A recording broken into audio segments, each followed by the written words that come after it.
大家好，我是静。今天我们来做加了果干和坚果的法式面包，快来看看怎么做吧。面盆中加入400克常温水，1.5茶勺的干酵母粉，搅拌混合在一起。加入500克面粉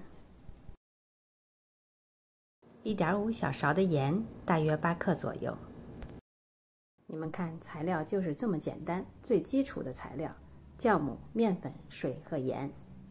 所有的材料搅拌成像这样一个稀软的面团，加盖保鲜膜，大致醒发30分钟左右。醒面的时候，我们来准备坚果：1杯核桃仁，大约110克左右，送入烤箱150度烤8到10分钟。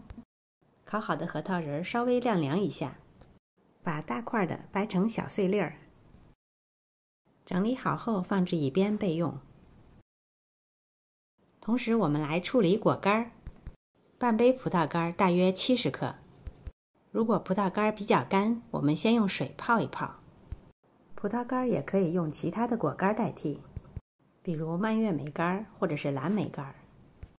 泡软的葡萄干沥掉水分，并且用厨房纸把表面的水分擦干，然后收至小碗中备用。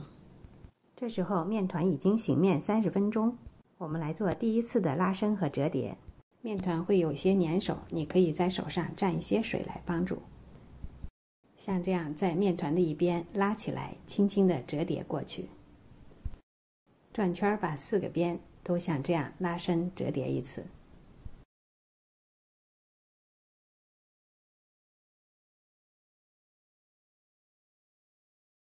这样的折叠和拉伸能够帮助面团产生筋性。折叠好后，加盖保鲜膜或者餐巾布，继续醒发30分钟。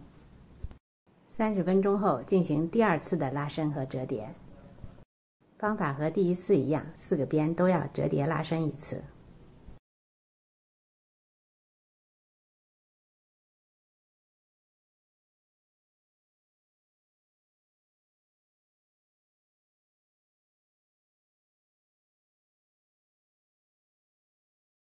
加盖保鲜膜，继续松弛30分钟。30分钟后，我们就可以给它加果料了。操作板上撒一些干粉，把面团倒扣在操作板上，手上也蘸一些干粉，不要揉面，把面团压薄。先铺上一层核桃仁儿，再撒上葡萄干，从两边向中间折过来，再稍微压扁一点，再撒一层核桃仁和葡萄干，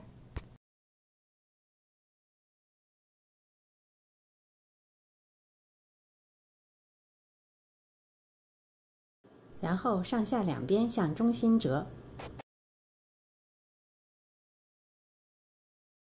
大致的整理一下，放入面盆里，加盖保鲜膜，等待发酵至2倍大，大约需要40到50分钟左右。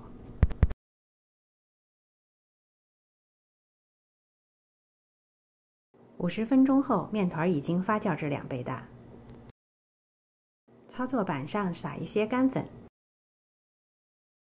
把面团倒扣出来，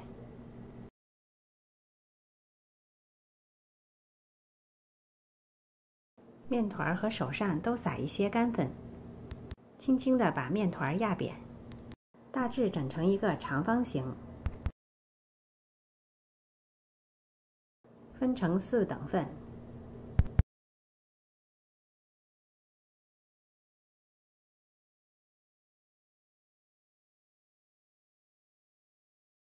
准备好一个大烤盘，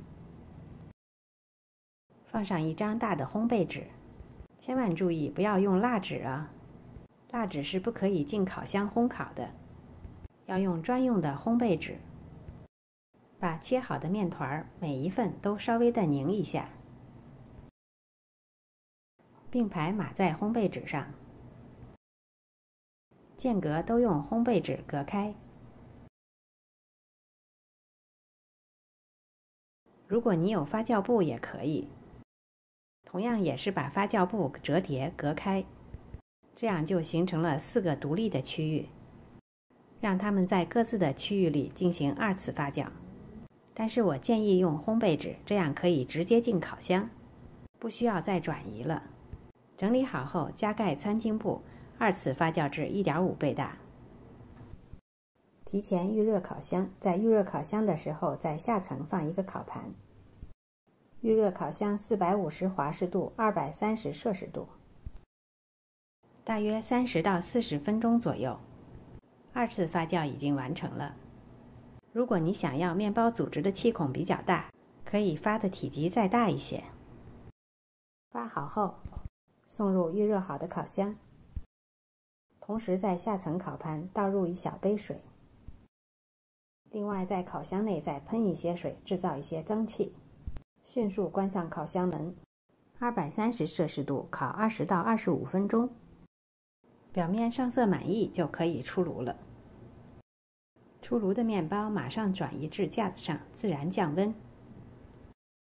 这款面包和传统的大气孔面包稍有不同，添加了大家喜欢的干果和果料，口感也更丰富一些，吃起来不会感觉到那么单调。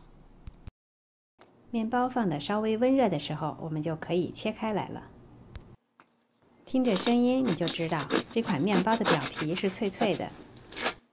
与铸铁锅做出来的脆皮面包不一样，表层的脆皮没有那么厚，是比较轻薄的。内部组织布满了大小不一的气孔，柔软中带着一些柔韧，略微有一些嚼劲儿。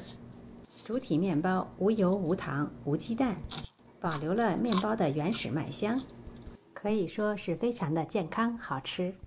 面包做多了不用担心，1、2天内吃的直接放保鲜袋室温保存就可以，2、3天吃不完的可以直接入保鲜袋冷冻保存，保存的时间可以更长久一些。吃的时候提前拿出来自然解冻就可以了，不要放冷藏哦。